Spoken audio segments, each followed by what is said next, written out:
रुखसाना और आप देख रही हैं मेरा चैनल कुकिंग विद रुखसाना। तो आज मैं लेकर आई हूँ बच्चों के लिए बहुत ही मज़ेदार रेसिपी। तो आज मैं बनाने जा रही हूँ ब्रेड पिज़्ज़ा। चीज़ किसी भी चीज़ में इस्तेमाल की जाए, बच्चों को जहाँ भी चीज़ नज़र आएगी वो बहुत शौक से खाना शुरू कर देते हैं। तो जिस तरह की छुट्टियाँ चल रही हैं तो आप ये ब्रेड पिज़्ज़ा बच्चों को बना के दें, वो बहुत ही शौक से खाएंगे। तो चलिए जल्दी से अपनी रेसिपी को स्टार्ट करते हैं। तो अभी हम बनाने जा रहे हैं पिज़्ज़ा ब्रेड, जो बहुत ही मज़ेदार और डिलीशियस बनने वाली है। और आपके बच्चे एक दफ़ा ये रेसिपी देख लेंगे तो वो बार बार आपसे फरमाइश करेंगे कि हमें यही वाला पिज़्ज़ा जो है वो चाहिए है। तो सबसे पहले हम इसकी सॉस तैयार करते हैं। तो यहाँ पे मैंने 3 टेबलस्पून के करीब ली है मेयोनीज़, 2 टेबलस्पून मैंने लिया है केचप और 1 टीस्पून के करीब मैंने लिया है मस्टर्ड पेस्ट और 1 टीस्पून ही मैंने ग्रीन चटनी ही थी मेरे पास, वो मैंने ऐड कर दी है। और अभी हम इसमें कुछ मसाले जो हैं वो ऐड करते हैं। थोड़ा सा हम इसमें डालेंगे ओरिगेनो, चिली फ्लेक्स और नमक। और अभी हम इनको सब चीज़ों को जो है वो मिक्स कर लेते हैं। और अभी सबसे पहले हम ब्रेड के ऊपर स्प्रेड करेंगे ये जो सॉस हमने तैयार की है।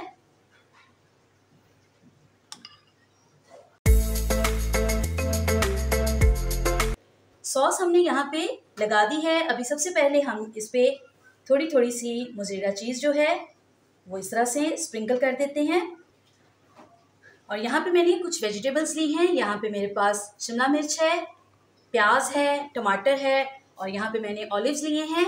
अगर आपके पास ऑलिव्स नहीं तो ये स्किप भी किए जा सकते हैं। तो अभी हम इसके ऊपर इस तरह से जो है वो अपनी वेजिटेबल्स जो है वो खूबसूरत तरीके से सजा देते हैं। तो अभी दोबारा से हम इसके ऊपर इस तरह से चीज़ जो है वो रख देते हैं।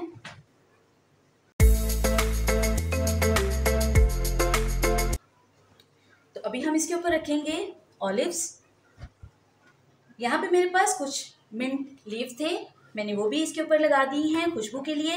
और अभी हम इसके ऊपर थोड़े से जो है वो हर्ब्स जो हैं वो स्प्रिंकल कर देते हैं। चिली फ्लेक्स, ले जी, हमारा ब्रेड पिज़्ज़ा जो है वो तैयार हो चुका है। तो इसको आप अवन में भी बेक कर सकते हैं 5 से 7 मिनट के लिए। लेकिन अभी मैं आपको पैन में इसको बेक करके दिखाती हूँ कि ये कैसे खूबसूरत और मज़ेदार जो है वो बनते हैं। अभी हम एक पैन लेंगे, उसमें हम थोड़ा सा बटर जो है वो ऐड कर लेते हैं और इसको अच्छे से जो है वो हम पैन के ऊपर इस तरह से फैला लेते हैं। तो अभी ये जो ब्रेड पिज़्ज़ा हमने तैयार किया है वो इसके अंदर इस तरह से हम रख देंगे और ऊपर से हम इसको कवर कर देंगे 6 से 7 मिनट के लिए, ताकि जो चीज़ हमने इसमें ऐड की है वो भी मेल्ट हो जाए और नीचे से भी ये अच्छे क्रिस्पी हो जाएं। तो ये देखिए फ्रेंड्स, हमारे मज़ेदार ब्रेड पिज़्ज़ा जो है वो तैयार हो चुके हैं। और अब देखिए ये देखने में भी इतने खूबसूरत और मज़ेदार लग रहे हैं कि देख के बिल्कुल भी कंट्रोल नहीं हो रहा। तो अगर आप भी बनाएंगे तो आपके बच्चे भी बहुत शौक से खाने वाले हैं। तो इसको बनाएं, ट्राई करें और मुझे बताएं कि ये रेसिपी आपको कैसी लगी। मेरे चैनल को सब्सक्राइब करें, मेरी वीडियो को लाइक करें और इसको ज़्यादा से ज़्यादा शेयर करें। दोबारा मिलूंगी आपके साथ इसी तरह एक और मज़ेदार रेसिपी के साथ। खुदा हाफिज़।